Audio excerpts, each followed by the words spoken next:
रात का वो समय जब घड़ियों की टिक टिक भी असामान्य लगने लगती है, जब हवा चलती नहीं फिर भी पर्दे हिलते हैं, और जब अचानक आपको महसूस होता है कि कोई आपको देख रहा है। 3:07। पुरानी मान्यता है ये वो घड़ी है जब हमारे और उनके बीच की दीवार सबसे पतली हो जाती है, और उस रात वो दीवार टूट गई। ये कहानी है राघव की, पर सच कहें तो ये कहानी उस घर की है जहां रात कभी खत्म नहीं होती थी। ये कहानी उस घर की है जो लोगों को रहने के लिए नहीं, निगलने के लिए बना था। शहर से बहुत दूर एक अधूरी कॉलोनी थी। यहाँ घर कम, खाली खोल ज्यादा थे।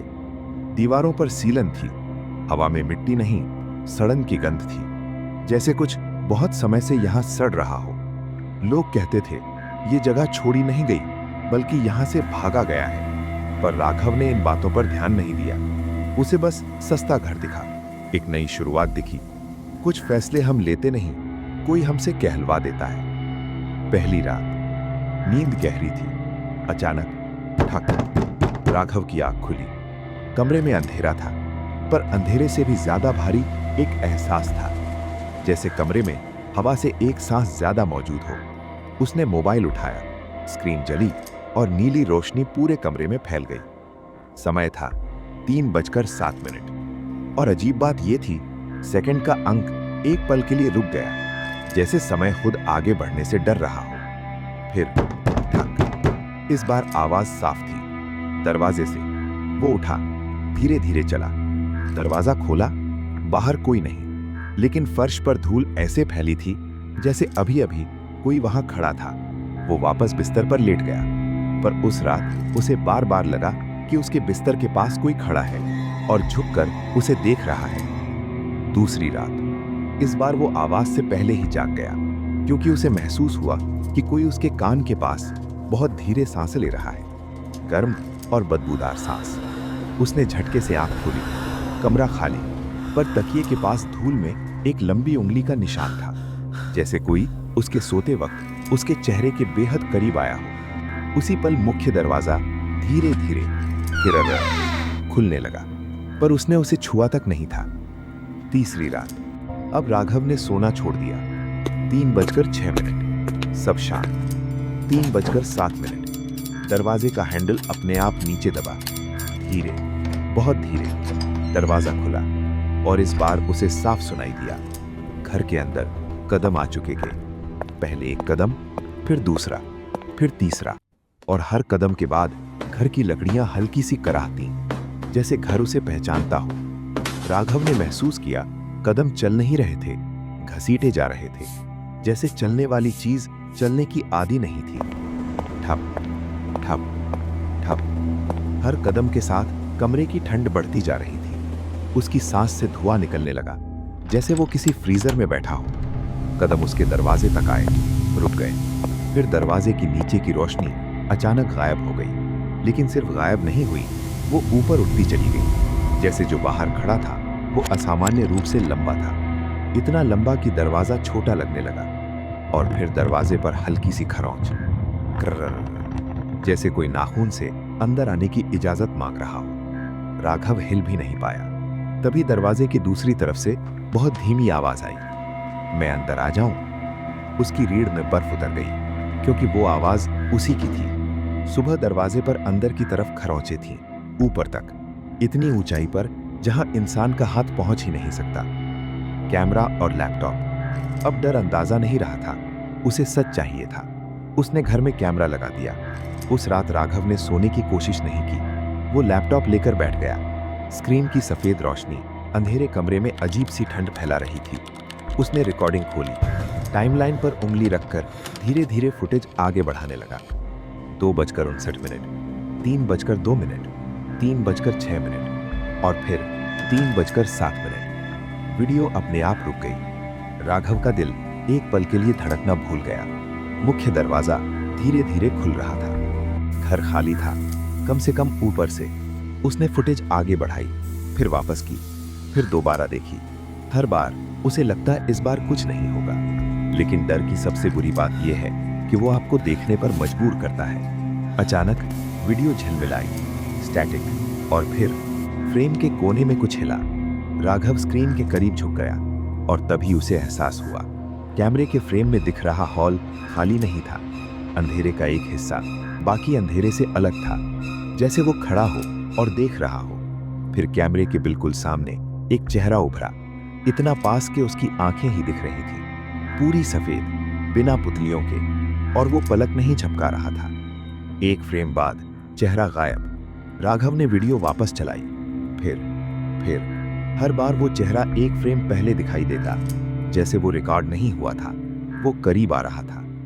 अचानक राघव को लगा कि स्क्रीन पर कुछ और बदला है। कैमरे के फ्रेम में उसके पीछे का दरवाजा दिखाई दे रहा था। धीरे धीरे वो खुल रहा था। राघव ने मुड़कर देखा, दरवाजा बंद। जब वो वापस स्क्रीन की तरफ मुड़ा, वीडियो में दरवाजा पूरी तरह खुल चुका था और अंधेरे में कोई खड़ा था ठीक उसके पीछे। उसने फिर मुड़ने की हिम्मत नहीं की, क्योंकि अब वो देखने से ज्यादा न देखने में डर रहा था।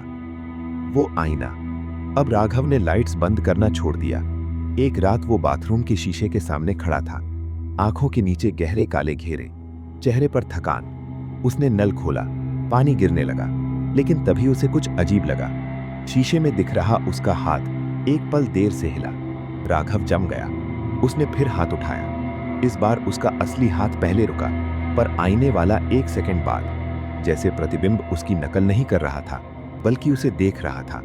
अचानक बाथरूम की लाइट झपकी और एक पल के लिए उसे लगा आईने में खड़ा राघव मुस्कुरा रहा है, जबकि वो नहीं मुस्कुरा रहा था।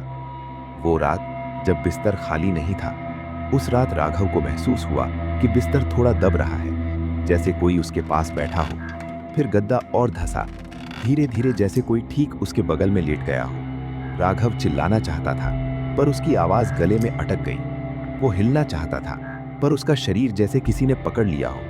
तभी उसे महसूस हुआ कि कोई चेहरा धीरे धीरे उसके चेहरे के बेहद करीब आ रहा है, इतना करीब कि अगर वो आंख खोल देता तो शायद दोनों की नाक टकरा जाती। फुसफुसाहट हुई, तुम आ गए, बहुत इंतजार था। राघव झटके से उठ बैठा। कमरा खाली था, लेकिन दिल अब भी भाग रहा था। और तभी उसे एहसास हुआ वो सपना नहीं था, क्योंकि तकिया अब भी दबा हुआ था। पैरों के निशान। सुबह उसने फर्श पर देखा, धूल में गीले पैरों के निशान थे, दरवाजे से अंदर आते हुए, पर बाहर जाते हुए नहीं। मतलब जो भी था अब भी घर में था। और सबसे डरावनी बात यह नहीं थी कि वो अंदर था, बल्कि ये थी कि राघव को पता नहीं था कि वो कहाँ खड़ा है। राघव सीधे चौकीदार के पास गया। घर का नंबर सुनते ही वो चुप हो गया। फिर बोला, पहले भी जो वहां रहता था वो कहता था कोई अंदर आता है। लोग हंसे। फिर एक रात वो खुद बाहर चला गया, जैसे किसी ने बुलाया हो, फिर कभी नहीं दिखा। चौकीदार ने एक पुरानी फोटो निकाली। राघव का खून जम गया। तस्वीर में जो आदमी था वो बिल्कुल उसी जैसा दिखता था। ये घर लोगों की शक्ल याद रखता है। हर कुछ साल में उसे वही चेहरा फिर चाहिए। राघव ने फोटो पलटी और देखा तस्वीर के पीछे घर का वही दरवाजा था, खुला हुआ, और अंधेरे में एक परछाई खड़ी थी। मतलब ये सब पहले भी हो चुका था। अखबार। अगले दिन राघव पुरानी लाइब्रेरी पहुंचा। घंटों खोजने के बाद उसे एक पुराना अखबार मिला। पीले पड़ चुके पन्ने। हेडलाइन थी, अधूरी कॉलोनी में रहस्यमयी गुमशुदगी। खबर में लिखा था, पिछले 12 सालों में ठीक उसी घर से 3 लोग गायब हुए थे, और तीनों को आखिरी बार रात 3:07 पर देखा गया था। ये संयोग नहीं था, ये एक पैटर्न था। आखिरी रात राघव भागना चाहता था। उसने बैग पैक किया, मुख्य दरवाजा पकड़ा, खींचा। दरवाजा हिला तक नहीं, लेकिन हैंडल धीरे से नीचे दबा, अंदर की तरफ, जैसे कोई दूसरी तरफ से उसे पकड़कर खड़ा हो। अचानक पूरे घर की बत्तियां बुझ गईं। अंधेरा, सिर्फ मोबाइल की रोशनी। और तभी उसे एहसास हुआ, गर्म सांस, सीधे अपनी गर्दन के पीछे, इतनी करीब कि अगर वो मुड़ता तो शायद दोनों के चेहरे टकरा जाते।